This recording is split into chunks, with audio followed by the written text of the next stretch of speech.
Então, por dois motivos eu botei essa frase. A primeira foi que está lançada a sorte, agora temos a data, agora temos um foco, temos como nos programar, sendo bom ou sendo ruim, em que período a gente vai chegar. Mas, tio, eu não gostei, eu gostei, tô apreensivo, tô nervoso. Isso, lembra, e vai estar você e vai estar todo mundo meio nervoso referente a isso. Essa frase não é de qualquer pessoa. Está lançada a sorte é quando Júlio César entra em Roma. Eu vou explicar a importância disso quando a gente falar das cidades romanas. Está lançada a sorte é quando Júlio César entra em Roma e diz: agora é tudo ou nada. Aí, susto. Boa tarde, Eric. Érica, desculpa. Minha dislexia às vezes ataca. Boa tarde, Érica. Tudo bom? Então, esta lançada sorte é uma frase de Júlio César que, ao entrar em Roma, diz: vai dar tudo certo ou tudo errado agora. A sorte está lançada, ou como ele falou, está lançada a sorte. Então, vamos lá. Agora a gente tem a data. A gente tem que correr e pensar em deixar tanto o mental, quanto também não deixar nada para cima da hora. Tá certo? Sabendo disso, a aula de hoje, o que eu programei? Eu programei para falar um pouquinho sobre democracia, cultura e religião, tanto grega quanto romana. Grécia e Roma, nos vestibulares anteriores, de 2008, 2009, no tempo que o professor fazia vestibular, entreguei minha idade, é, ele, ele, ele era bem cobrado em questão de nomenclaturas, reis, imperadores, Sócrates e tudo mais. Hoje em dia, hoje em dia já temos o Enem tão didático. O Enem tem seus defeitos? Tem. A maioria dos defeitos são referentes à sua aplicação. A aplicação do Enem é terrível, mas ele é mais, vou dizer assim, honesto do que a UPE, por exemplo. A UPE, a prova era, para você lembrar, o segundo presidente. Boa tarde, Ivan. Boa tarde, Lícia. Tudo bem com vocês? Tudo tranquilo? Boa tarde, seu Ivaí. Tudo bom com o senhor? Aí, Boa tarde, tudo bom? tudo ótimo. No tempo que eu fazia, a prova era relativamente. Cobrava presidentes, cobrava anos, cobrava estilos de governo. Hoje em dia, não. Ela é mais interpretativa. Sabendo disso,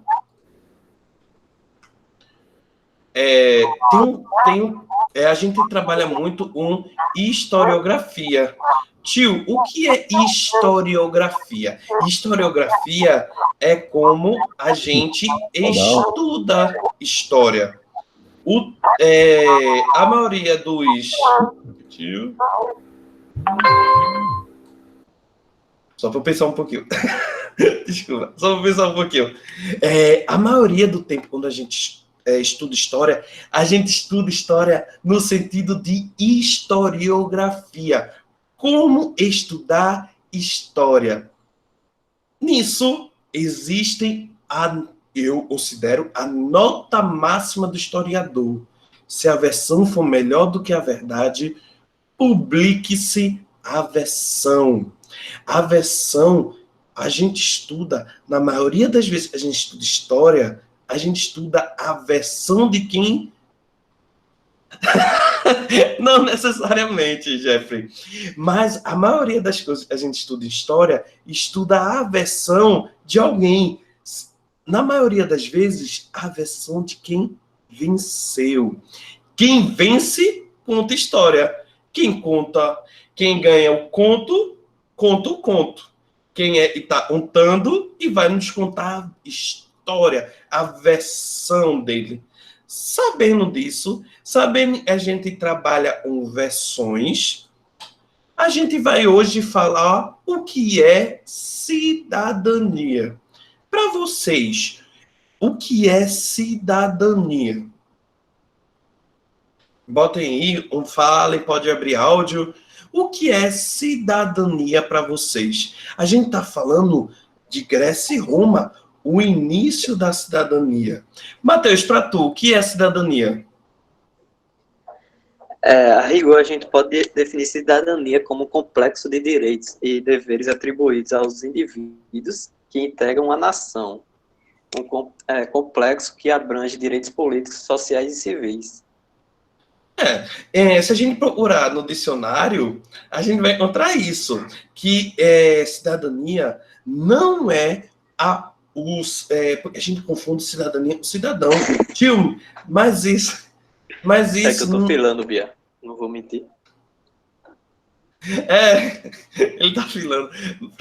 Esse Matheus é nosso monitor, ele tá aqui para tentar nos ajudar, mas a função dele é atrapalhar só. Tá certo? Cidadania. Seu Ivaí, diga aí, o que é cidadania para o senhor? Cidadania é a capacidade que a pessoa tem de exercer seus direitos políticos, né? Perfeito! De seus representantes, de votar, né? Perfeito. E também na sociedade de respeitar as leis do seu país, manter seus impostos em dia, seus compromissos. Então, senhor Ivaí, e tu tá me dizendo que a cidadania não é só o direito de votar, é a participação. Ou tô errado? Não, certo, é isso mesmo, a participação na sociedade. Bia, tu é bem participativa. Me diz aí, a cidadania que a gente tem atual, ela é por nascimento ou por merecimento? Creio eu que por nascimento, né? Porque na Grécia, por exemplo, era por merecimento, se eu não me engano. Entendi. Bia, me responde. Se eu nasço brasileiro, por isso eu sou cidadão brasileiro? É isso que tá me falando? Creio que sim. Se você tem nos seus documentos... Estou entendendo até agora. Então a gente já fechou que cidadania não é só a questão de ser um cidadão, poder votar. É a participação, é exigir os seus direitos, não direitos só políticos. Eu não quero ser um vereador, mas eu quero que meus direitos civis sejam respeitados. Tio, esses direitos civis é uma coisa relativamente nova. Sim, perfeito. Direito civil, quando a gente começa a falar em direito, tantos humanos quanto civis, a gente tem duas principais referências. O primeiro é a Revolução Francesa, que exigiram respeito tanto ao homem quanto aos seus direitos políticos. E o segundo, os direitos a Constituição Americana. A Constituição Americana é a base do direito civil ocidental. Entre tantas outras coisas que ele exigia, liberdade de expressão e liberdade de fazer. A Revolução Francesa tem o termo que é bem conhecido e bem forte, laissez-faire, laissez-passer. Meu francês tá uma droga. Tá terrível. Eu vou botar só um pouquinho o seu, porque tá dando retorno, tá certo? Mas fica por aí. Não, fica por aí. O seu tá me ajudando. Eu vou desligar o microfone. O senhor está me ajudando. Muito obrigado, senhor Ivaí. Então, esse termo é deixe passar e deixe fazer. A cidadania, gente, não é só o ato de votar. Não é só o ato de exigir que minha rua esteja calçada. A cidadania vem no ato de você ter e exigir, ir para a rua, solicitar os seus direitos. Isso é muito mais importante, tanto para as classes menos favorecidas, como a gente tem hoje, e tem razão de existir, que são as minorias. As minorias e as classes menos favorecidas vão para a rua em um ato de cidadão, de cidadania. Solicitar seus direitos não é um privilégio, é um direito que a gente recebe, tá certo? Sabendo disso, eu volto para cá. Existem duas formas de cidadania. A antiga e a atual. A antiga, a gente fala, é o direito do nascimento. Só era cidadão grego-romano quem nascia cidadão.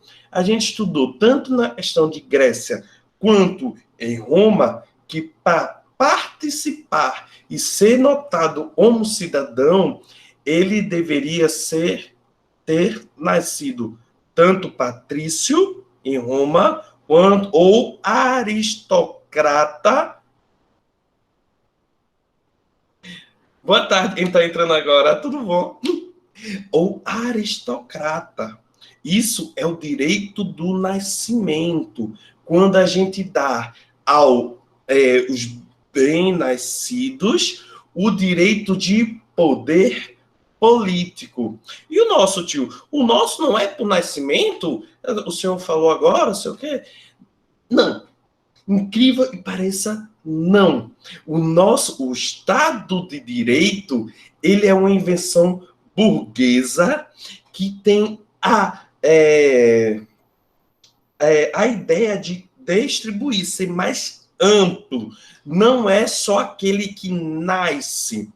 Ah, tio, eu nunca vi um cidadão e não nasceu em um local. Existe. Lembra, e tem filhos e netos atuais japoneses, espanhóis, americanos, que têm a dupla cidadania. Eles merecem, pois, mesmo não nascendo no local, tem a cidadania de lá, pois os pais ou os avós são do local. Hoje é uma reinvenção da democracia, reinvenção da república, quando você dá a possibilidade de mais gente ter acesso à democracia. Eu vou perguntar uma coisa a vocês.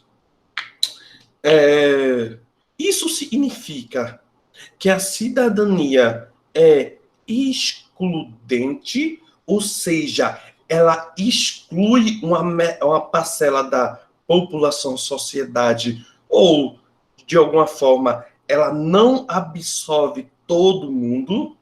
Alguém consegue me responder isso?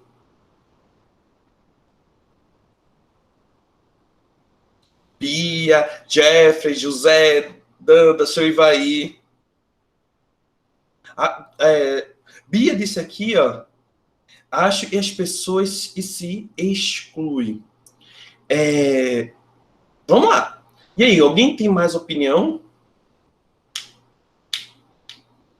E aí, Matheus, tu acha que a cidadania é excludente ou não é excludente? Não vou mentir que eu me perdi aqui, professor. Então vamos repetir.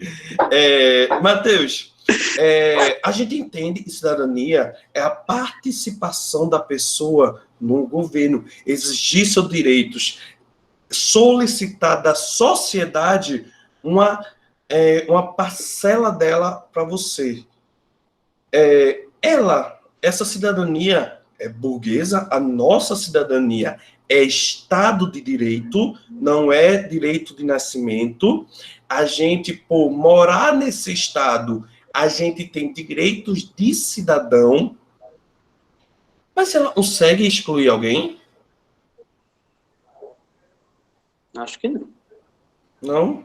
E aí, seu Ivaí, o senhor acha que a cidadania é uma coisa excludente ou não? Excludente, como a gente diz, ela exclui.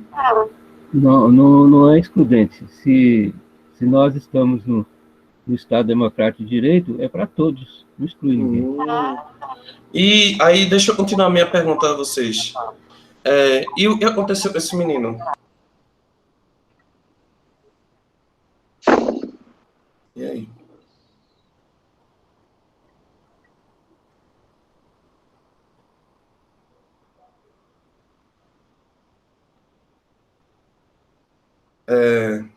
Esse menino. Eu sei, é uma imagem pesada. Eu sei que a gente tem um respeito grande por o que aconteceu.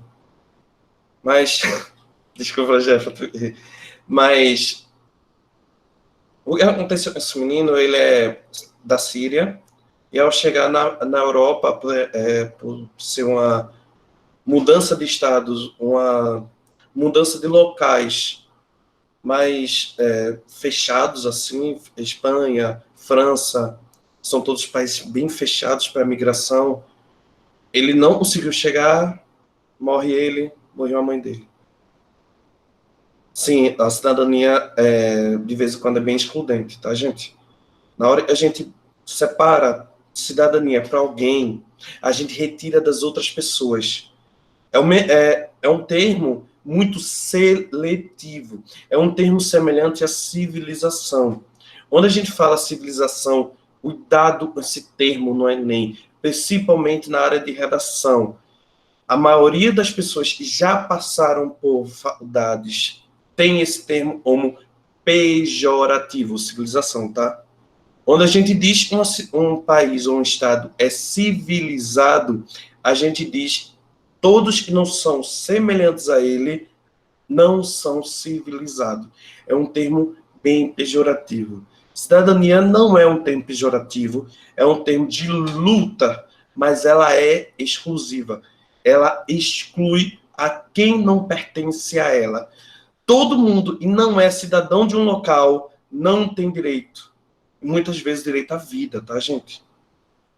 A gente entende, compreende que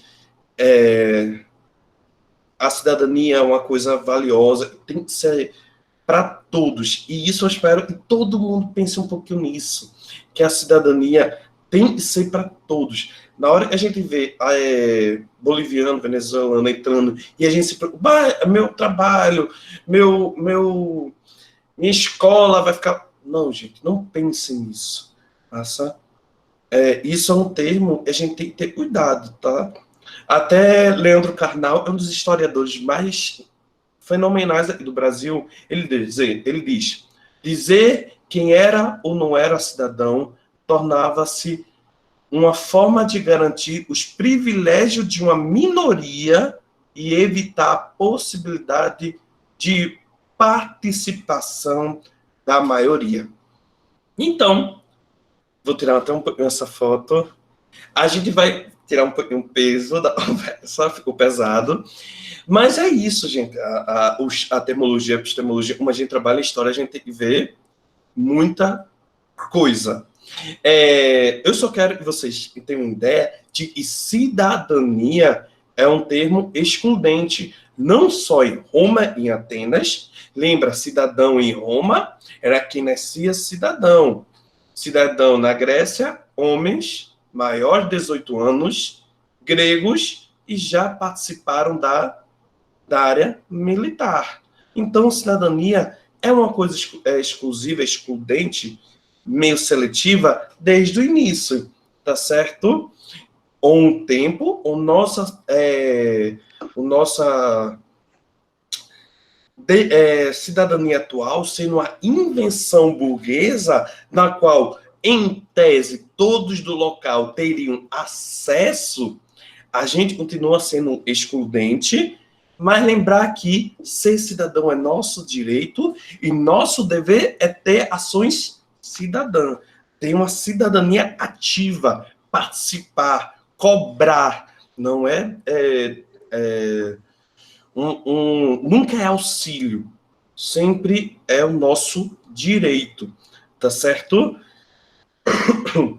Agora, sabendo a cidadania, vamos para a democracia. Nós temos aí 2 estados que são aceitos como democracia. Democracia, a epistemologia, se a gente separar os termos da palavra, demo significa poder, demo, povo, cracia, poder. Poder na mão do povo, tá certo? Esse modelo ainda é vigente atualmente. Ele tem nascimento na Grécia, mais especificamente em Atenas, lá com o grande e tão famoso período de Péricles, a gente tem a democracia ateniense. Ela é semelhante ou diferente da gente? Alguém sabe se ela tem semelhanças, diferença? Isso é muito importante, tá? As provas do Enem podem chegar perguntando assim, a democracia e tem invenção e foi inventada em Atenas, é parecido com a gente, é diferente da gente. Ele não vai perguntar se é, ele vai notar as diferenças, as coisas que são iguais. Alguém sabe aí as diferenças? Se tem diferença? Se tem alguma coisa igual? Alguém lembra? Bia disse, eu sei que em Atenas era direta e agora é indireta. Perfeito, perfeito. A principal diferença, boa, Bia. A principal diferença é que nossa democracia agora, ela é representativa.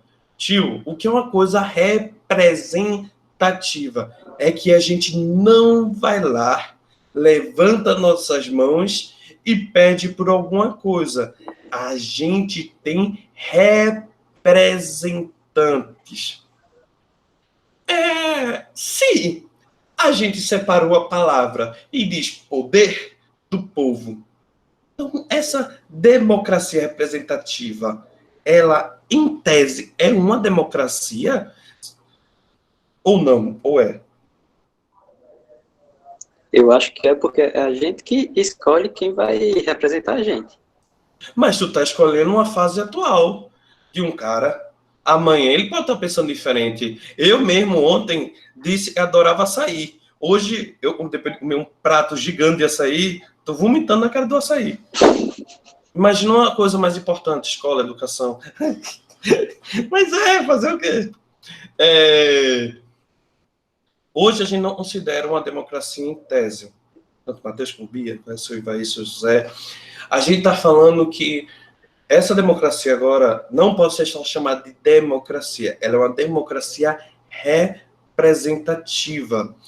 Pois democracia em si não é só o ato de votar, a gente reitera essa intenção, ela dá ao Estado o seu nome de democracia, um Estado democrático, e só democracia dá o termo cidadão às pessoas.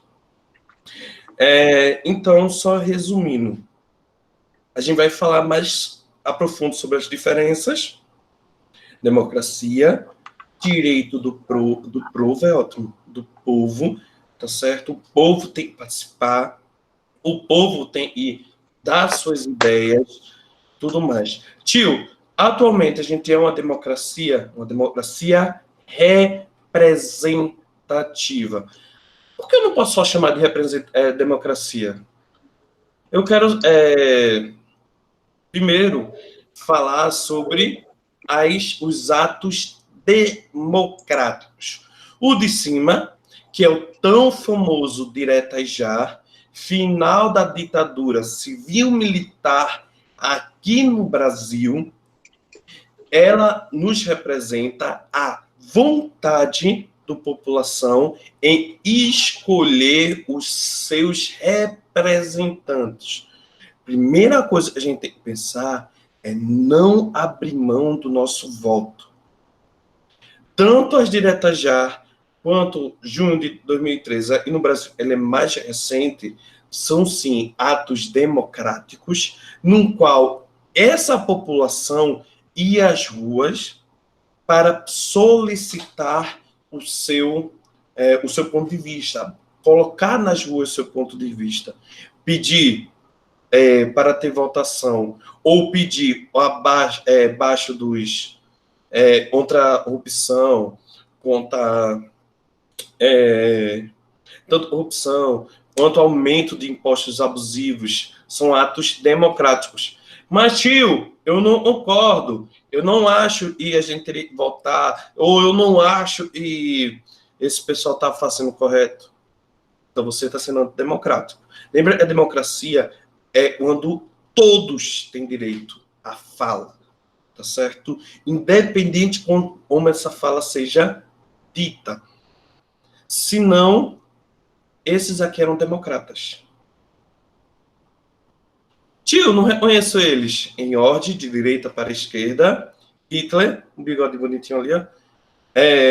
Mussolini e Stalin. Eles... Da esquerda para a direita, no caso, né, professor? A minha dislexia atacou. A minha dislexia atacou. Eu quero perguntar, seu Ivaí, eles são democratas?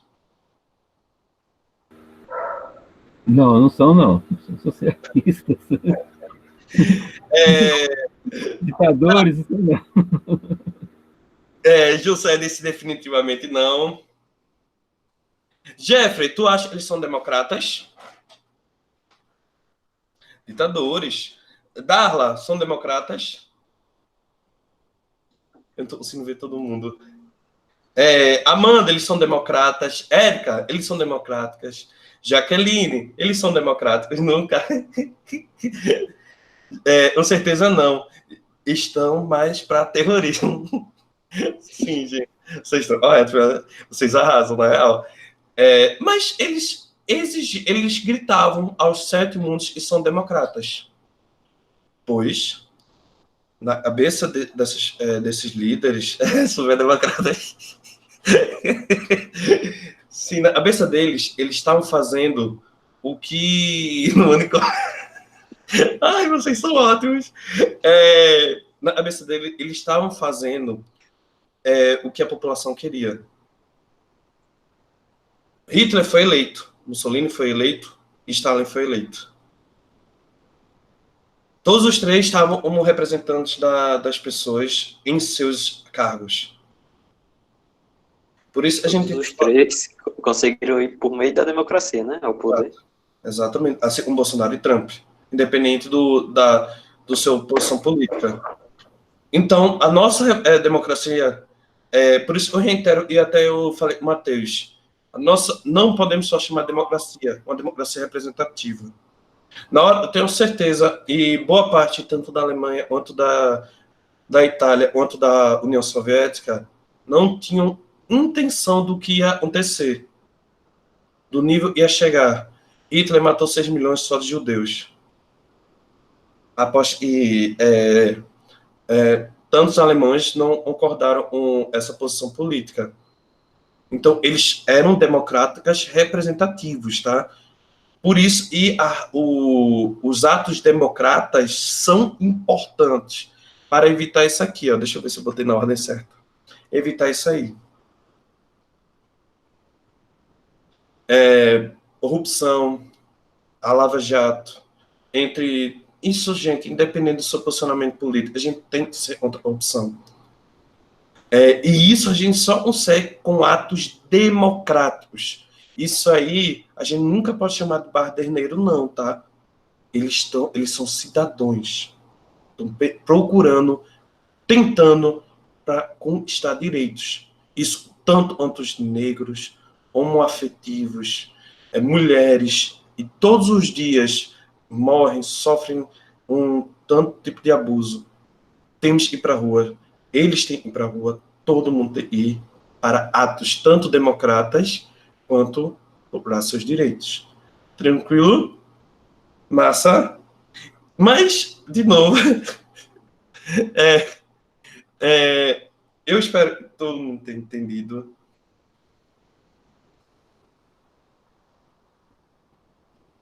Então, por que não é aceito como a gente vê na Grécia? Boa puxada, Jeffrey. Deixa eu explicar, por exemplo, como funcionava na Grécia. Na Grécia, a Assembleia, lembra o nome dessa Assembleia da população em Atenas, e não lembra, anota aí no caderninho, anota em lugar, é chamado de eclésia. Lá na eclésia, no alto da Atenas, a gente diz que a maior quantidade da população de Atenas tinha, em média, 42 mil cidadãos. 42 mil cidadãos é relativamente pouco, se a gente comparar a 200 milhões de brasileiros. Mas com a cidade-estado, era uma boa quantidade de gente. Então, era 42 mil pessoas em Atenas? Não, isso tu pode dizer que devia ter uns 500 mil pessoas. Mas só 42 mil era de nascimento, a gente está fazendo uma média, tá? Nascimento totalmente grego, e por isso tinha direito à cidadania. Esses 42 mil pessoas iam na eclésia, Assembleia da População, e levantava suas mãos concordando ou não concordando com o que iria acontecer com Atenas, e isso era um ato de cidadania direto. Você não escolhia uma pessoa para ir no Senado, um vereador ou um presidente e votar leis para a gente. No tempo, não.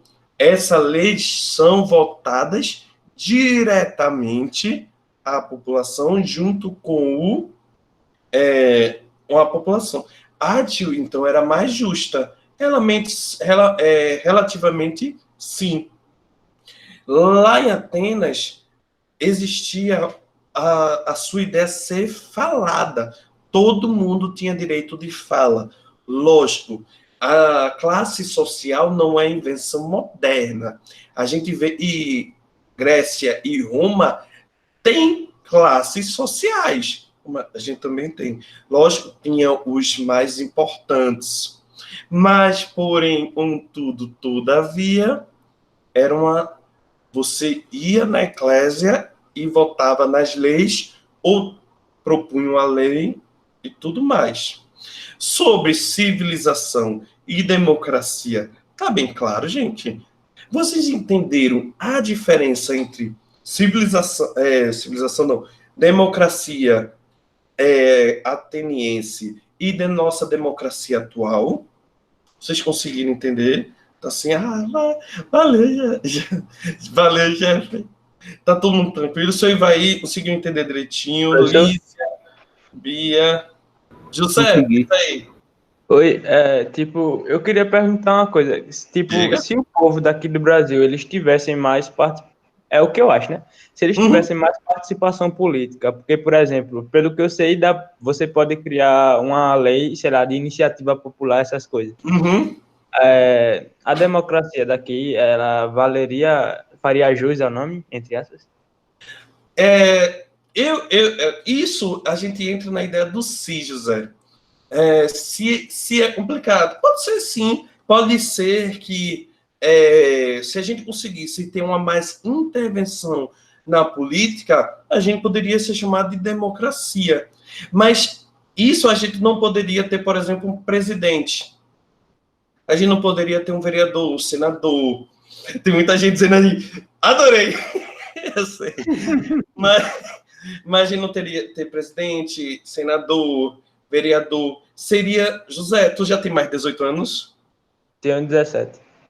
Então tu já pode votar. Tu iria 4 vezes, a eclésia aconteceria 4 vezes por ano, tá certo? Eu tô apontando para 4 vezes por ano. E, tipo, todas essas 4 vezes, se você quisesse ter alguma participação política, você teria que ir lá. De vez de ser em 4 anos. Eu acho que a democracia representativa tem as suas qualidades. Nossa. Ô, professor. Oi, Matheus. Eu acho que a gente podia criar um grupo no Telegram e voltar a rolar mesmo. Facilitava pelo WhatsApp. Lá, tal. Pelo WhatsApp. Bia, não, hoje em dia não. Hoje em dia a gente não tem nenhuma democracia direta. A gente tem algumas democracias que são bem representativas, são bem representadas com políticos que a gente pode dizer que são menos ruins, mas direta não. José, tem ponto positivo e o ponto negativo, que eu acho que cada um já pensou aí, ó. O ponto positivo seria que eu conseguiria os direitos, tanto quanto eu posso cobrar. Mas os negativos seriam, imagina, 200 milhões de pessoas decidindo o futuro de uma nação. Aí vai. É bom, tio. É ruim, tio. Tranquilo? Então, cada um tem um ponto de vista aí. Alguém tem um ponto de vista diferente e acha que a democracia representativa é boa, é ruim, que algum ponto aí a gente ainda não bateu. Vocês entenderam a diferença entre uma direta e uma representativa? Lembra que a democracia, tanto em Atenas, tinha voz, a eclésia tinha voz direta, tá? A eclésia, a assembleia dos cidadãos, tá? Tinha voz direta. O que ela decidia estava decidido. Se decidir se algum ponto econômico já estaria decidido após a sua ideia. Não teria outro cargo, tá certo? Mas assim, só não gosto dos representantes. Boa, Bia. É mais ou menos isso. A gente acaba gostando muito da democracia, pois a democracia, ao meu ver, lembra, isso é pessoal, tá, gente? Não leve não pessoal positivo nem negativo, não. Democracia é um dos melhores tipos de governo, e seria tudo e de todos. Só alguns representantes não estão sendo legais, por diversos motivos. Então, fechamos e vamos para um assunto um pouco mais leve. Amor do nosso Senhor Jesus Cristo, né? Alguém está com dúvida? Todo mundo entendeu? Lembra, os termos que a gente falou hoje são termos que podem cair no Enem. Tia, mas não vai cair o que é? Não. Vai cair uma interpretação, tá certo? E conhecer o termo facilita bastante. Vamos, então, agora entrar em legados da cultura, tanto grega quanto romana. O que eles deixaram para nós? Primeira coisa que eu vou introduzir a vocês, todas as imagens e todas as figuras são renascentistas. Tio, por que renascentistas? Segunda-feira falaremos sobre Idade Média, o grande tempo sombrio do mundo. Eu estou fazendo mistério, né? Depois dele, a gente tem os Renascimento. Primeiro, eu quero que vocês vejam essa imagem belíssima, tá certo? Uma das principais... Desculpa, gente, se for um pouquinho... Não. Uma das principais características que a gente vê é o homem ao centro. Homem como medida de todas as coisas. Uma das principais características da cultura grega, tanto filosófica, quanto artísticas, quanto arquitetônicas, é colocar o homem ao centro. Quem, ao olhar essa imagem, não percebe a musculatura dos personagens. Isso, lógico, era evidenciado também na Grécia e Roma. Era uma forma de estudar a anatomia do homem. Mas o homem não é só importante no corpo, e sim também na mente. Várias pessoas estudaram o homem como forma, tanto na Grécia como na Roma, como forma de demonstração de conhecimento. A gente estuda, por exemplo, Sócrates, os sofistas. Lembra que os sofistas colocavam o homem ao centro. Eles não são filósofos, não são filósofos, não, são sofistas. Sofistas gregos, vocês vão estudar em filosofia, colocavam o homem ao centro. O homem é a medida de todas as coisas. Tia, eu não entendi. Deixa eu dar um exemplo. Vamos lá. Para quem veio E no Recife, no Brasil em geral. Para quem vem lá do Alasca, o Brasil é um lugar quente. Mas para quem vem do deserto, o Brasil é um lugar frio, pelo menos de dia. A gente sabe que o deserto tem transição de clima. Então, isso é a explicação dos sofistas. Parmênides dizia o seguinte: o homem é a medida de todas as coisas. Ou seja, na Grécia se centralizava o homem, mas usava matemática, já usava física, usava astronomia. Tio, então por que você escolheu logo essa imagem? Além de ser uma imagem belíssima, artisticamente quase perfeita, ela também mostra que quem está ao centro é o homem.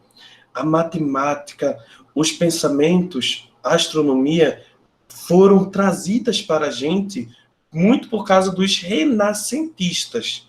Então, a maioria dos conteúdos que a gente tem da Grécia e Roma atual foram trazidos para a gente pelo renascimento científico e cultural que a gente vai dar nas próximas aulas. Primeira coisa que eu tenho que falar com vocês é sobre a... Primeiro a gente vai começar logo pela Grécia, que é a família. A família... Rapidinho, gente. Ai, eu estou errado.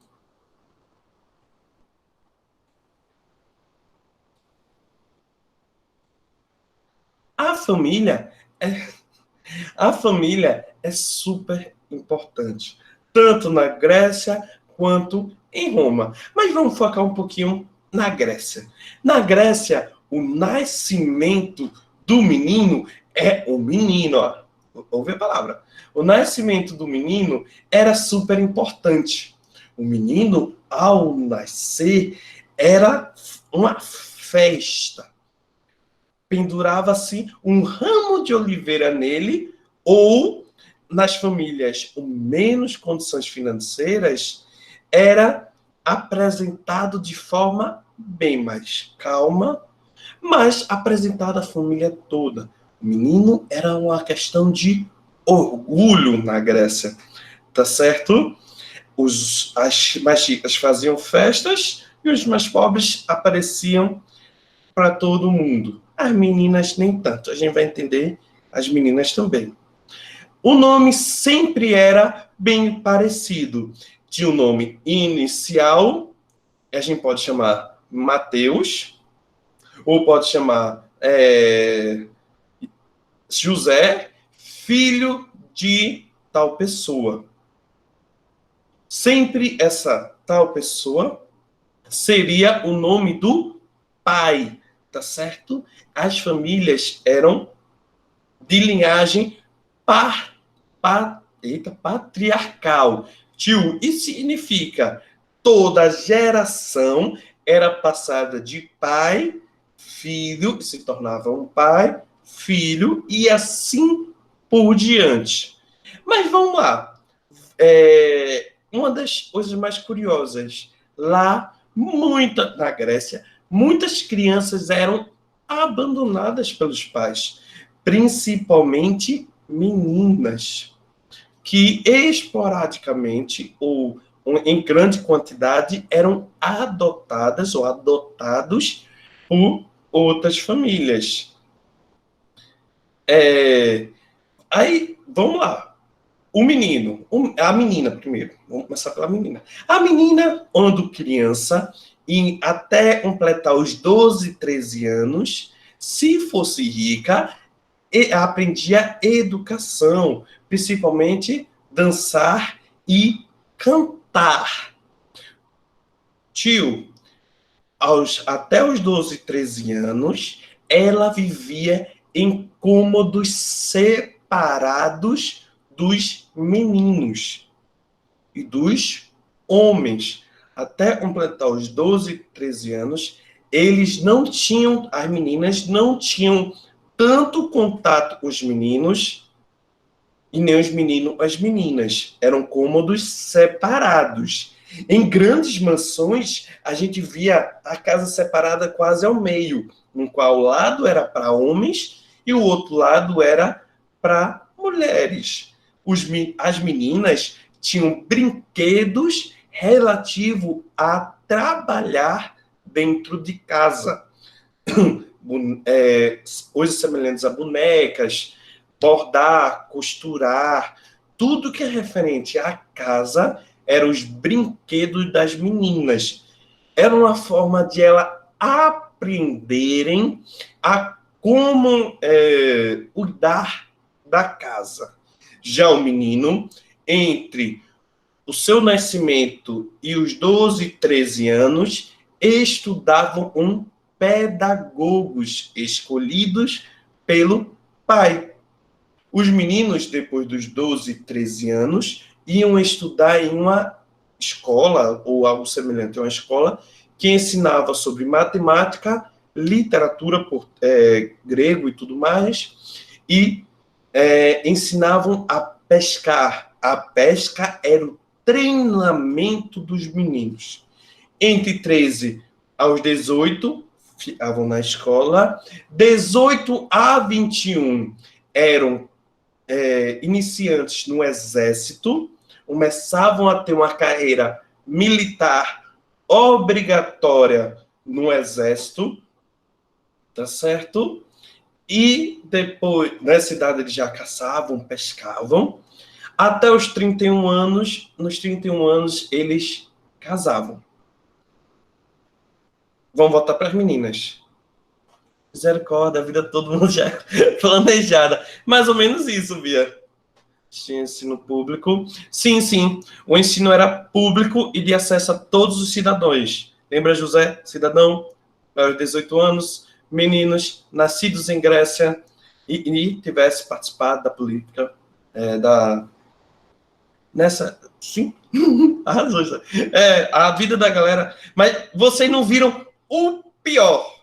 O pior. 12 e 13 anos, a menina se casava. Ela se casava principalmente na sua puberdade. Tio, e casava com quem? Com aqueles caras que tio acabou de falar de 32, 33 anos. Isso acontecia pela referência deles com o... Desculpa, gente, a gente tá falando de história, tá? Não... Alice, é assustador. Uma sexualidade. Eles acreditavam que o esperma masculino era uma semente. Sêmen, agora notaram de onde vem? Sêmen, semente, é grego, tá? Significa semente, e que a menina seria um campo... Desculpa o termo, gente. A gente tá... Tô tentando passar bem para não machucar ninguém, mas deixa eu machucar, desculpa. Um campo de fértil ou não fértil. Isso fazia com que os homens só teriam as meninas para reprodução. É assustador, né, Bia? Desculpa, eu não devia nem estar rindo. Eles romantizavam isso. Romantiza até hoje a Grécia. A Grécia é até hoje muito romantizada. Tanto Grécia quanto Roma. A gente fala do Coliseu, da cultura mais bonitinha. Mas lembra, existia pedofilia e o mundo é mundo. Filósofos, grandes filósofos, tinham alunos entre 11 e 12 anos, meninos, e tinham relações sexuais com ele e todo mundo achava relativamente normal. Ah, tio, a gente vai julgar? Hoje em dia a gente julgaria. Mas a história a gente só tem que entender e não repetir algumas coisas. Tranquilo? Aí a menina tinha o seu marido como um professor. Lembra? Eles não tinham acesso a homens antes. O primeiro professor dela seria o pai. O pai não, marido, ensinaria coisas como varrer, cuidar da casa, cuidar dos filhos,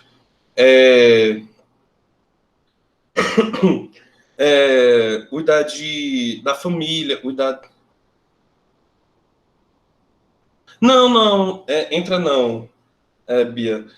O anacronismo é quando a gente usa termos como pedofilia por termo. Para lá. Porque pedofilia é um termo novo,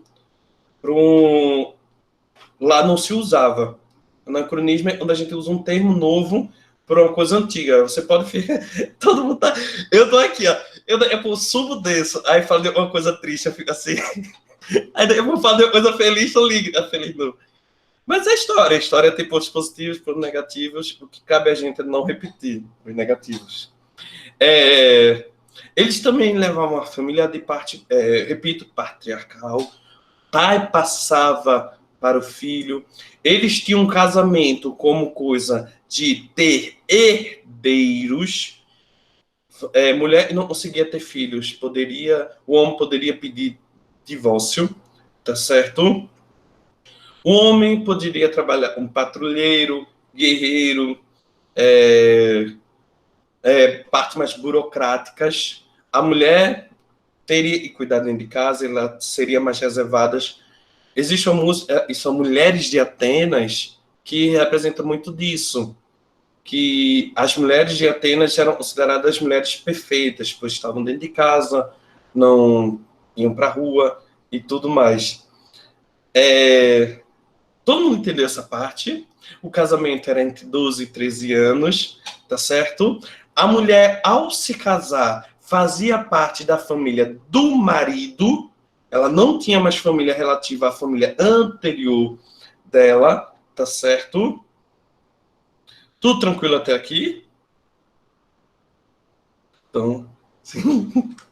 Vamos falar do nosso querido Panteão, a religião grega. Primeira característica da religião. Eu amo. Eles faziam, José, bem muito filho.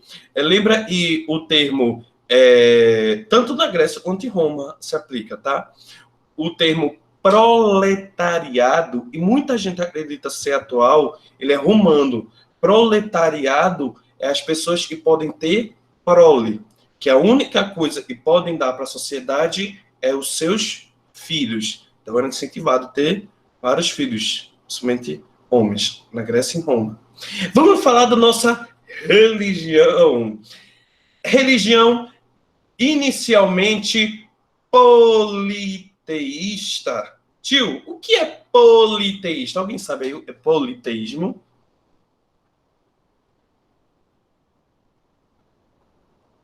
Perfeito, vários deuses. Lembra que, principalmente na Grécia, os deuses não eram só representantes da beleza, vários deuses. Politeísmo, principalmente na Grécia, não tinha como a ideia de que o homem era o perfeito, ou a mulher, a pessoa perfeita. Lembra, eles acreditavam mais do que isso. Eles acreditavam que os deuses eram sentimentos, vontades, anseios. Eles acreditavam em um podia representar o ódio, o amor, o carinho, a cachaça, entre diversas outras coisas. Isso significa que os deuses romanos eram demonstrações das nossas vontades. E eram representações da natureza, representações do mar, do céu, do raio, do fogo. Isso era os deuses gregos. Então, os deuses gregos não eram semelhantes aos nossos, onipresentes, onipotentes e oniscientes. Não, eles eram falhos. Tinha vários deuses. E deuses para tudo. Tanto deuses quanto entidades. E esses deuses eram, lógico, tinham características e poderes, tinham super poderosos, mas de vez em quando apareciam assim, tá? Falhos como homens, falhos como a gente, podiam trair, podiam se vingar, podiam ter raiva, podiam ter ódio, eles podiam fazer... Por que choras? Perfeito. Por que choras, Fábio? Os deuses interferiam diretamente no dia a dia das pessoas. Se ele não gostasse ou se ele tivesse inveja de você, ele ia fazer alguma coisa contra você. Então, morrer, ter má sorte. Toda vez... Eu acho que hoje muito fala sobre isso. Toda vez que um deus sentia que não gostava de você, você poderia ter relativamente má sorte. Não ter alguma coisa. Eu acho que tem alguns deuses que não gostam de mim, viu? Eu Tem algum deus que não gosta de mim. me odeio, inclusive. Então, os deuses não eram muito parecidos com o nosso atual de ser onipotente, onisciente, onipresente. Eles eram nossas caricaturas com superpoderes. Eu já achei Deus do caso do Brasil. E de vez em quando acontecia de nascer semideuses. Metade deuses, metade humanos, eram representações de que pessoas poderiam ser, em algum momento, seres superpoderosos. Esse aí é Hércules, um dos grandes mitos da mitologia grega. O Hércules é tão famoso por ser filho de um deus com a humana, tão famoso por ter os 12 trabalhos de Hércules, matar um leão, matar a Hidra de Lerna. Isso demonstra muito Ai, que susto. Isso demonstra muito... Não, o melhor é recuperar 3 pomos de ouro. 3 pomos de ouro. Outra coisa também seria que às vezes também dá errado, né? Não é toda vez que a gente tem um semideus bom, né? Não é toda vez. Eu até botei também preto, só de luta. O filme é ruim. E quem não conhece sempre esse Jetson, tá? Muito ruim o filme, muito ruim. Outra coisa que a gente pode falar é sobre os mitos. O mito também é uma grande característica grega. Os mitos, ele é contrário à filosofia. O mito é quando você explica alguma coisa por meio de lendas, de contos, de história. Ele é diferente da filosofia e, posteriormente, da ciência. A gente tem mitos atuais, mitos brasileiros, folclore brasileiro é totalmente preenchido. A gente tem grandes mitos, mas o mito ele é a oposição à filosofia. Filosofia é o estudo, né? E depois a ciência, tá certo? Eu quero muito contar essa história para vocês. Muito, muito, muito. Quem já ouviu a história de Pandora? A Caixa de Pandora? Vocês já ouviram falar sobre a Caixa de Pandora? Alguém, pelo amor de Deus. Não? Deixa eu cantar. É linda. Médio. Deixa eu cantar. Gente, eu vou ler. Rafael B. É linda a história. Linda. Jeffrey, é linda a história. Médio. Aí não vou... vamos lá. Esse é o único que eu vou ler. Porque realmente eu não quero e fique meio Deixa eu ler. É legal. Segura a onda aí. O mito da Caixa de Pandora começa com a história de Zeus, Prometeu e Epimeteu. O mito da Caixa de Pandora começa com a história de Zeus, Prometeu e Epimeteu. Esse nome Epimeteu é uma droga. Em uma época onde não existia mortais, apenas deuses e titãs. Prometeu e seu irmão Epimeteu eram 2 titãs e tinham obrigação. Titãs são seres contra os deuses, certo? Na mitologia grega, os titãs enfrentam os deuses.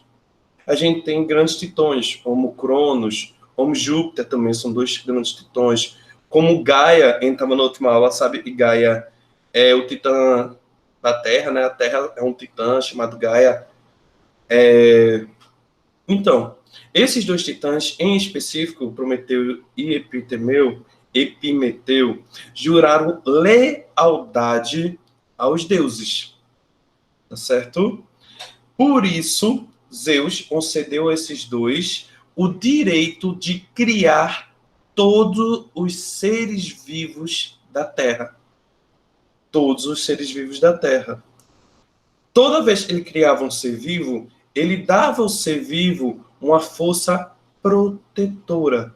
Toda vez que ele criava um ser, ele dava uma proteção a esse ser. Quando chegou ao momento de criar os homens, todos os dois titãs não tinham mais nada para nós nos defendermos. Então, ele pediu a Zeus, Zeus, deixa eu dar o fogo aos homens. Zeus disse, não, o fogo é propriedade especial dos deuses. Zeus nega o pedido, dizendo que o fogo pertencia apenas aos deuses. Porém, Prometeu, convencido de sua ideia, roubou o fogo dos deuses e entregou aos homens. Zeus fica nervoso, não quer mais, tá com raiva, e deu tanto a Prometeu quanto a Epimeteu a coisa pior que ele pensou no momento. Uma mulher. Só é legal. É engraçado aí, não, é engraçado, é engraçado, não, não, é pior, e é o ponto, tá? É engraçado, vai, desculpa aí, dessa parte aqui. Ei, não, deixa aí. Eu me perdi até. Ela foi moldada para se parecer uma bela deusa Afrodite e recusou e recebeu diversos dons de todos os deuses: sabedoria, beleza, bondade, paz e generosidade e saúde. No casamento de Prometeu com a mulher, ele deu a essa mulher a caixa de Pandora e disse que ela nunca poderia abrir. Lá dentro estaria todos os males do mundo. Eu vou ler para não dizer que fui eu que estou falando, tá?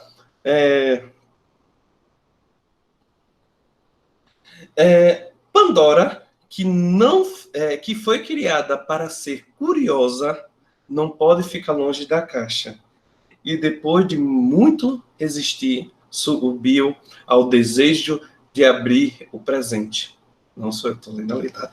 Nesse momento, coisas horríveis saíram da caixa, incluindo a ganância, a inveja, o ódio, a dor, doença, fome, pobreza, guerra e paz. Quando Pandora viu o que tinha feito, rapidamente ela fechou a caixa, deixando apenas uma coisa dentro. Pandora, então, escutou uma voz chamando da caixa, suplicando que fosse solta. Eptemeu concordou que nada que tivesse dentro da caixa poderia ser pior do que os horrores que já tinham haviam sido liberados. Então, eles o abriram mais uma vez. Tudo o que estava na caixa era a esperança, que voou da caixa, tocando as feridas criadas pelos males e curando-os. Isso é muito legal. É um dos contos mais lindos que tem. A caixa é a última coisa que sai da caixa. A esperança é a última coisa que sai da caixa. Tem dois teóricos que falam muito sobre isso. O primeiro, ele fala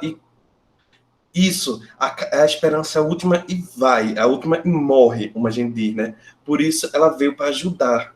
Mesmo sendo a última, ela vem para ajudar. Porém, outros filósofos, tais como Nietzsche, Nietzsche é um psicólogo, né? Ele diz que a esperança é um dos males que existe ali dentro. Que muita gente, por sofrer muito, ainda se agarra à esperança e continua a sofrer. Então seria um mal também. Eu acho legal de olhar pelos dois lados, a história é legal. É muito legal. Ô, professor. Oi, diga seu nome, de onde você veio. Deixa, vai. Eu vim da caravana do Itaituaba. Vai, diz tu. Isso daí parece muito com a criação, segundo A Bíblia, né? O Gênesis, sim, sim, sim. Não sei se vocês notaram, eu não falei para ninguém ficar assustado, mas tanto a criação aqui quanto a criação na Bíblia, os homens são criados por barro. A gente vai parar uma aula, se vocês gostarem dessa, é mais uma conversa, mais um debate, mais uma brincadeira, para falar sobre toda a história do cristianismo. Tanto o cristianismo, aí a gente vai falar sobre a divisão do cristianismo. O Natal, tem história legal sobre o Natal, como é formado todo o cristianismo atual, lógico, dentro da história. A gente vê isso aí. Outra aqui é o narcisismo, outro grande mito da mitologia grega. O narcisismo, ele ali, aquele rapaz ali, Narciso, ele era um homem lindo.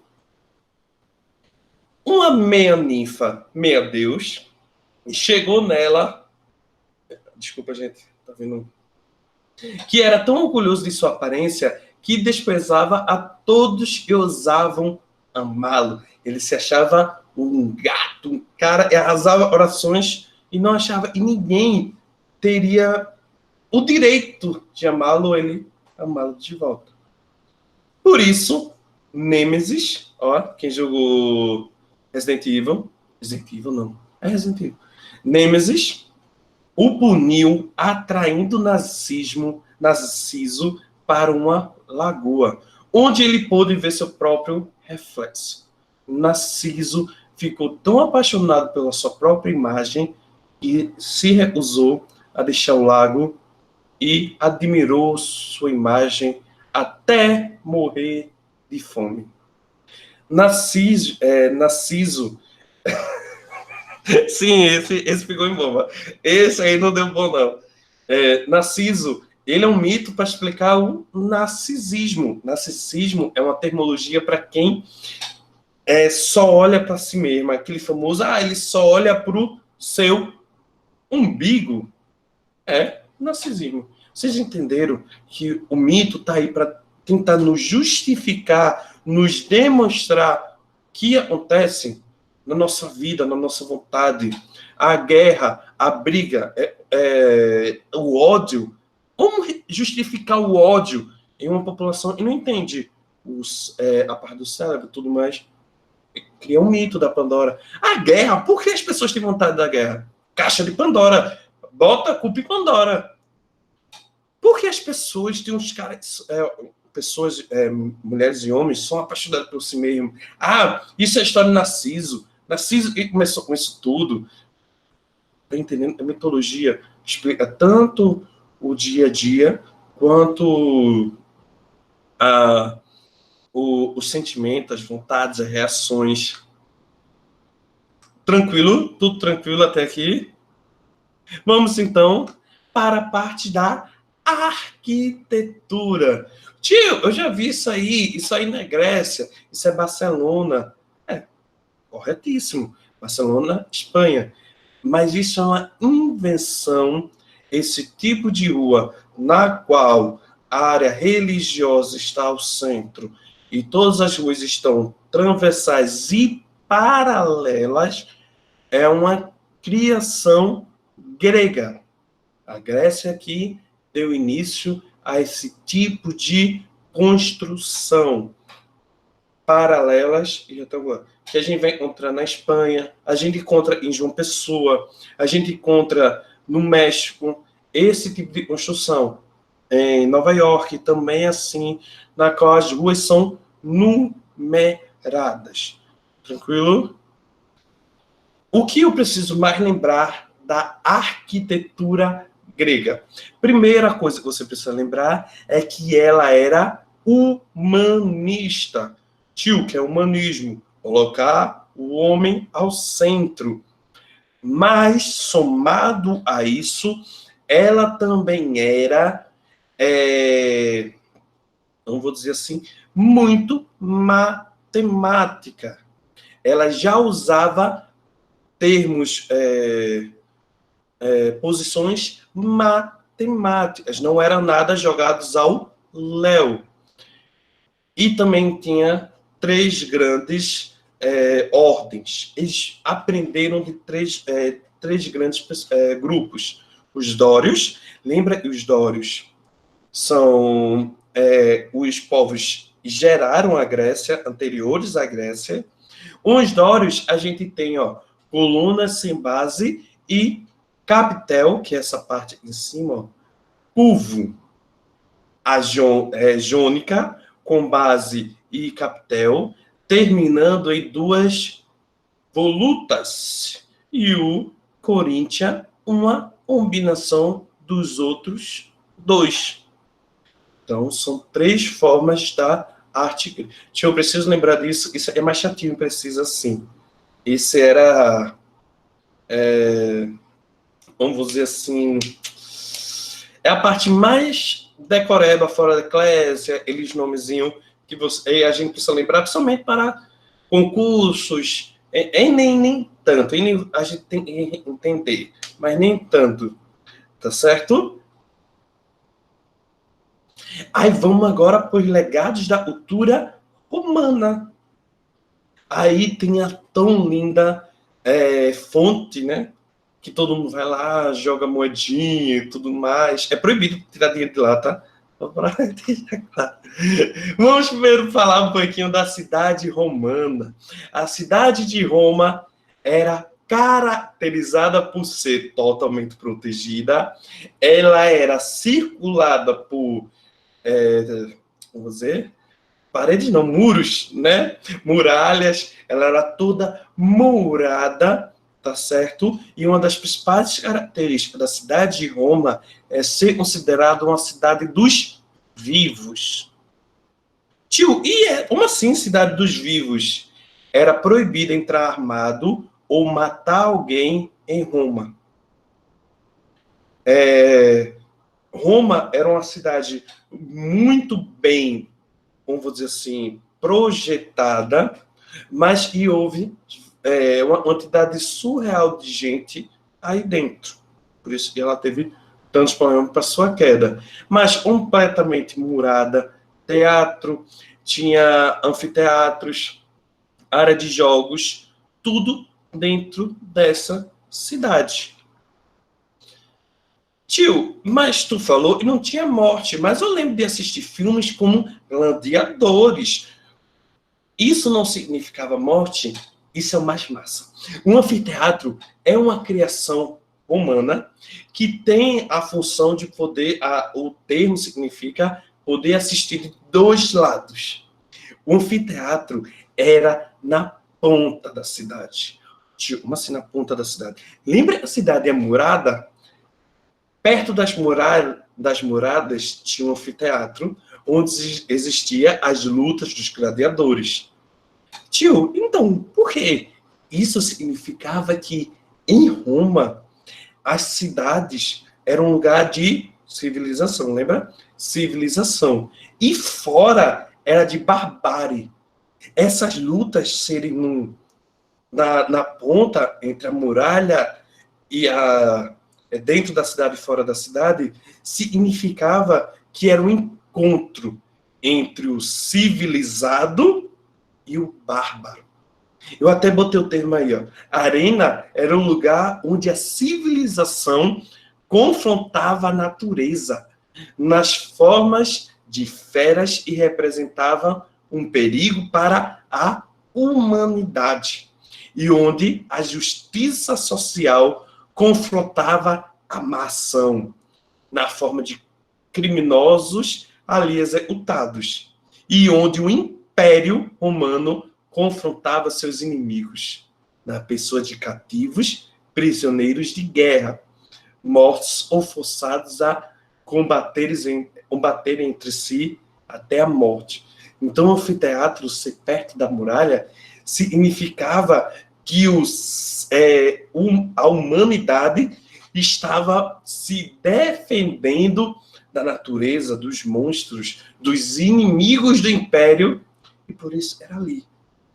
Por isso, e botava os gladiadores contra animais, ou botava os gladiadores para se enfrentar entre si. Aí eu botei aí como era a parte mais arquitetônica do anfiteatro. Tio, e o direito romano? O direito romano, ele é muito representativo porque a gente tem hoje em dia. Ele é muito importante porque a gente tem hoje em dia. Primeiro, porque ele é o nascimento do uso do latim. Lembra que o latim é o início da nossa língua, lá o início todinho, tá certo? Todo o bom rapaz romano tinha um estudo para ser advogado, tá certo? Eles tinham grande funcionalidade em somar somar as leis para que as leis sejam só orais e poderem escrever as leis. As leis escritas só existe um tipo de interpretação. Quando você fala, é proibido isso, de forma oral, pode ter várias interpretações. Aqui não. No momento que você tinha escrito a lei a lei vira fixa. Não pode ser tão mudada. Tá certo? Eu até botei, para os romanos era de suprema importância aquilo que nós chamamos de combinados, as regras. Apenas o respeito às normas permite que se siga outro ditado repetido pelos jovens nas escolas. A justiça é a vontade constante e permanente de dar a cada um o que é seu. Romanos davam muito valor ao direito, não é? Aí eu quero perguntar a vocês, o direito romano ainda pode ser aplicado hoje em dia? Ainda é estudado por advogados, políticos, por econômicos, por quem precisa trabalhar por isso? Sim. Boa, Érica. Perfeito, sim. Lembra, a gente tem, por exemplo, as leis das 12 tábuas, que são leis que dão um pouco mais de direito aos plebeus. Essa lei das 12 tábuas, que são escritas em 12 tábuas, tem várias leis que até hoje são usadas, tá certo? Decretos, pareceres, todos esses são usados hoje em dia ainda, tá certo? Tranquilo essa parte de direito, até agora tá tudo tranquilinho. Vocês entenderam tanto a cultura romana quanto a cultura grega? Uma das principais características da cultura grega é isso aqui, tá, gente? Isso é a coisa mais incrível. Tanto a arquitetura grega quanto a arquitetura romana são uma das grandes características é sua arquitetura. Além de ser genial, era linda. Gente, a gente está falando de Roma e existe hoje estrutura de concreto que sobrevive à água. Mas a gente entende como eles fizeram? Não, sumiu o conhecimento. Isso são os mosaicos romanos. Sobrevivem até hoje. Tem várias cerâmicas que foram colocadas ano passado e já estão caindo aí na cidade. Imagina, sobrevive até hoje. O mosaico romano é muito importante, tanto no Enem quanto em outros vestibulares e outras provas. O mosaico romano, ele mostrava mais o dia a dia das pessoas. O que as pessoas faziam no dia a dia. Outra coisa, esse mosaico romano não é muito religioso. Lembra que existia a religião politeísta também em Roma, na qual no local, na igreja, ou no centro, ou nos lugares, tinha lá dentro do local, eles iam para ofertar alguma coisa e eles oravam em casa ou em outro lugar, mas não dentro da igreja. Sabendo disso, nada melhor do que representar o mundo grego e romano do que nos citar as 7 maravilhas do mundo. Vocês sabem quais são as 7? Vamos falar um pouquinho para mostrar o que eu trouxe essas 7 para mostrar a vocês como o mundo era grego-romano. A gente vai entender que fora, lógico, a pirâmide e a esfinge, todas as outras 6 são referentes à Grécia e Roma, e são grandes demonstrações da mentalidade e da cultura, tanto grega quanto romana. A primeira é a grande pirâmide de Gizé. Tio, eu já vi essa pirâmide, ela é um complexo de Gizé, né? Sim, é um complexo de Gizé. A principal pirâmide é a de Quéops, que é essa aí que a gente está vendo. A pirâmide de Quéops foi a maior murada, foi a maior construção até a Torre Eiffel. Não existia construção maior do que ela até a Torre Eiffel. A gente tem pouca ideia para que serve a pirâmide. A gente entende, sim, que era uma área para guardar os mortos, onde estaria todos suas forças, seus poderes e suas riquezas. Sim, mas fora isso, a gente tem a mínima ideia por que ela foi construída nesse local. Eu tenho umas observações sobre a pirâmide de Quéops. A primeira não é ET, pelo amor de Deus, nosso Senhor Jesus Cristo, né, gente? ET não... gente, a pirâmide de Quéops é o auge de tentativas e erros, tá bom? A gente teve várias outras pirâmides e ainda existem que, vamos dizer, deram errado. O arquiteto e o engenheiro não se entenderam e daí bateram cabeça. Tá certo? Então, a gente tem certeza, quase perto disso, que foi tentativa e erro, tentativa e erro, tentativa e erro. Tá certo? Outra grande característica é que isso é o básico do entendimento. Para construir um lugar alto, a base tem que ser larga e a ponta afunilada. Por isso que esse formato de pirâmide é tão visto em tantos tempos. E para quem não sabia, a pirâmide de Quéops era toda feita de mármore. Essa aqui de baixo. De mármore. Ah, tio, mas eu só vejo ela dessa parte aí de cima. Sim, ela foi destruída por muitos e muitos anos, roubada e furtada. Aí ela foi furtada, roubada até ficar da forma de cima. Tranquilo? Até você ver ali, a pontinha de cima é feita de ouro. E o ouro foi o primeiro e deve ter voado, né? Fora isso, a gente tem os jardins suspensos da Babilônia, construído por Nabucodonosor. Para quem não conhece Nabucodonosor, Nabucodonosor é o demônio da Bíblia, tá? Nabucodonosor, sua mulher, nasceu em uma montanha super alta. Aí, para agradar a sua mulher, ele fez esses jardins. Em teoria, esses jardins são lendas. Tio, e o que isso significa, por exemplo, da Grécia? Nesse momento, isso aí é perto de Troia, e Troia fazia parte de Roma. Roma e Grécia, né? Grécia depois de Roma. Nabucodonosor fez, ou disseram e fez, um jardim suspenso, na qual era uma zigurate. Zigurate a gente chama, é uma pirâmide em escada, certo? A gente chama de zigurate. Essa pirâmide era toda cheia de plantinhas. A gente acredita que ela seja um mito, porque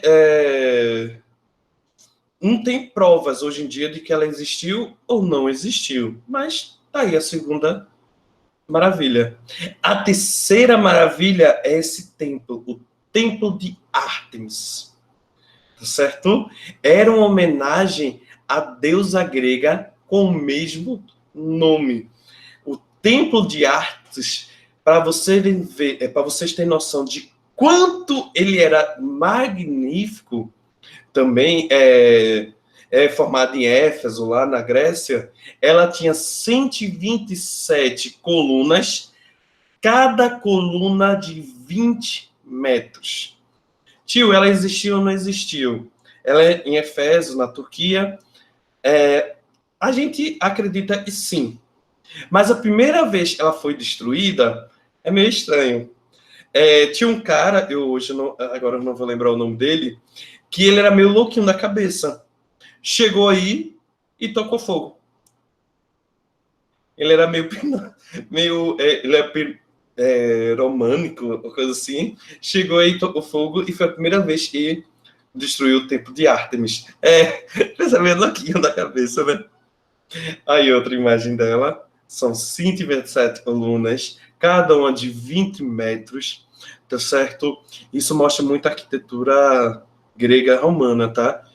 Gente, ó, como é tudo um do ladinho do outro, bem feito, tá certo? Eu gosto de falar que isso aí também era um show-off. Para quem não entende esse termo, show-off é quando você diz assim, quem construir a maior coisa, a mais imponente, é a maior nação. Grécia, Roma e outros estados também tiveram isso, de mostrar que eram as maiores nações, construindo cada vez coisas maiores, mais imponentes. A outra era a estátua de Zeus em Olímpia. Ela, em tese, teria 12 a 15 metros, mas era toda feita de ouro, diamante, rubi. Foi roubada dezenas de vezes. Foi levada primeiro para Roma, da Grécia para Roma, de Roma para Constantinopla, e quando chegou em Constantinopla só era a parte de dentro mesmo, sem muita coisa. A outra... Aí, também a gente não tem certeza se ele existiu, tá certo? A maioria não figurou. A outra também seria o farol de Alexandria. O farol de Alexandria foi feito na Grécia helênica, na qual Alexandre o Grande o conquistou. Ele era gigante. Deixa eu pegar aqui o tamanho certo. Eu não lembro o tamanho certo. Ele era enorme, tá certo? Fora as pirâmides, é o segunda maravilha e mais durou, tá certo? Para vocês terem noção da iluminação dele, ele iluminava a 50 quilômetros de distância. E era um prédio, embaixo era um prédio caixão, e depois se tornava uma torre, e lá em cima o farol. Esse foi um dos que mais sobreviveram. Foi destruído por um terremoto que aconteceu perto e acabou o destruindo. Olha, lindo. Aí a gente tem um Colosso de Rhodes. O Colosso de Rhodes tinha um pé em cada porta do porto, tá certo? Desculpa, piada. Quem passava embaixo devia ser muito terrível. Ele era também um farol, tá certo? Tinha 30 metros de altura, todo feito de bronze, e durou mais ou menos 50 anos. Isso é um conto, uma lenda também. Dizem que ele devia ter uns 5, 6 metros, e que o escultor que o fez ficou tão triste por ninguém ter dado bola e se matou. Tio, mas por que chegou a gente por esse tamanho? Aí vai, as sociedades queriam dizer que tinha coisa maior. O maior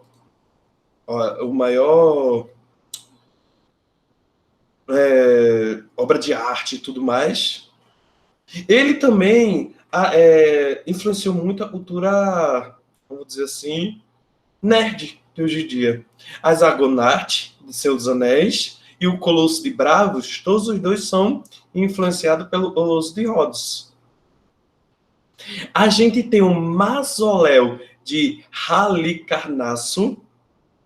Mausoléu, para quem não conhece, vem de Mauso. Mauso é o nome do cara e fez o primeiro mausoléu. Mauso era um sapatra, é um líder político, tá certo? E o nome mausoléu, que até hoje a gente se usa, a gente conhece, ele vem de Mauso, por causa dele. Ele foi feito por 4 arquitetos e cada lado tinha um arquiteto diferente, por isso uma características diferentes. E a gente tem outro. E por isso a gente finaliza hoje. E aí, tiveram alguma dúvida? E aí, gostaram, não gostaram? Eu tô com ideia... Ai, Jesus! Diz. A última maravilha do mundo é a tua risada, né? Ah, sim. E aí, gente? E aí, gente, vocês gostaram, não gostaram? Eu tô achando, se der certo, se a gente conseguir, a próxima aula a gente fala sobre religião. Focar em religião. Não depois do domingo. Valeu, Tiago.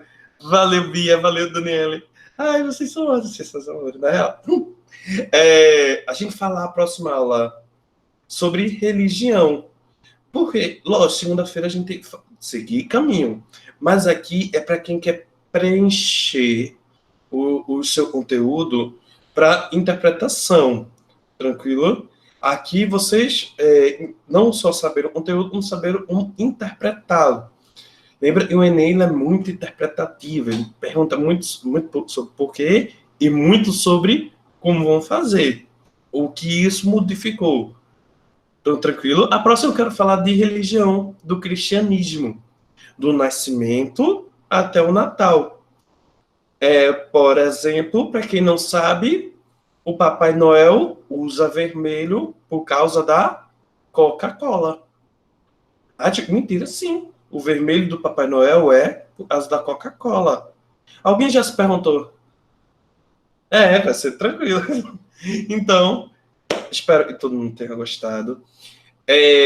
Foi muito legal. Eu gosto de aula assim, porque ela é menos corrida e mais um debate. Tranquilo? Eu tenho aqui tanto o meu roteiro de política, quanto o roteiro de... Deixa eu botar aqui, rapidinho. De cultura. De cultura, perfeito. Que eu vou mandar para quem... Vou botar lá no grupo, lógico. Para quem tiver interesse, tá certo?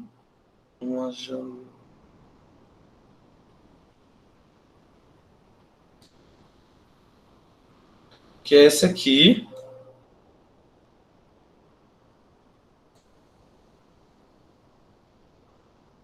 Que é o roteiro de o que é cidadania, Estado de Direito versus Estado de Nascimento, as diferenças, democracia ateniense, as principais características. Aí, para quem tiver tempo, dê uma lida. Eu achei que foi bem legal. Eu marquei aqui para não esquecer nada, aí já é uma boa. E também tem de cultura.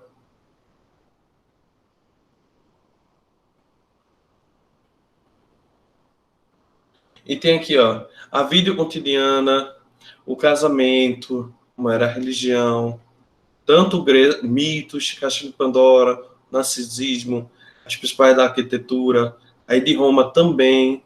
Aí embaixo tem minha colinha dos Sete Maravilhas. Então, vou botar lá também, para a gente poder... Meu nome? Vocês poderem pegar, porque o que eu pensei de fazer o slide era um slide mais só de foto, imagens, para a gente mais ter esse debate com imagens. Aí lá está o conteúdo. Tranquilo? Vocês preferem que eu mande no grupo ou boto lá no Classroom? Ou eu faço os dois? Não tem diferença. E aí? Grupo, pronto, perfeito. Fazendo os dois. Vai ficar justo. Espero que vocês tenham gostado. Vocês são ótimos. Espero que a gente tenha absorvido muito conhecimento. Massa. Nos dois, obrigado, você vai. Na próxima, a gente vai falar um pouquinho sobre religião. Lembra, quando a gente fala de religião, a gente deixa de lado a nossa entende história da religião. Porque, tipo, tu não botou nessa, porque eu quero falar sobre divisões das religiões. As novas religiões, que é tanto muçulmano, islâmico, tudinho a gente vai entrar e fazer um bom debate sobre isso. Tranquilo, todo mundo? Então, até segunda. Parece que vai ser muito tempo, né? Até segunda.